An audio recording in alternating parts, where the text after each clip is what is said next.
Azərbaycan Milli Elmlər Akademiyasının ümumi toplantıda illik hesabata dair məruzələr edilib. İclasla yanaşı Akademiyanın elmi nailiyyətlərinin sərgisi də açılıb. Milli Elmlər Akademiyasının ümumi yığıncağı elm gününə həsr olunan sərgi ilə tanışlıqla başladı. Sərgidə Akademiyanın elmi müəssisə və təşkilat nümayəndələrinin nailiyyətləri, kitab və monoqrafiyaları ilə yanaşı ultrabənövşəyi robot, dronlar nümayiş olunub.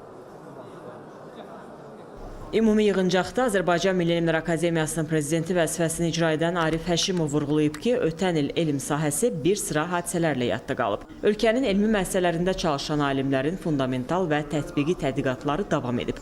Bu sahədə mühüm nəticələr əldə olunub.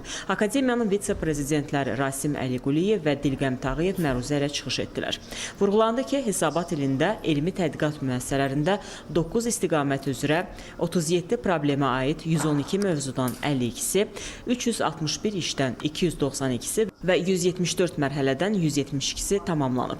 İşğaldan azad edilən ərazilərdəki tarixi, mədəniyyət, eləcə də Qafqaz Albaniyası dövrünə aid abidələrdə tədqiqatların aparılması, xüsusilə Şuşa ili çərçivəsində Azərbaycanın mədəniyyət paytaxtı və ətraf ərazilərdə arxeoloji və etnoqrafik tədqiqatların aparılması prioritetdir.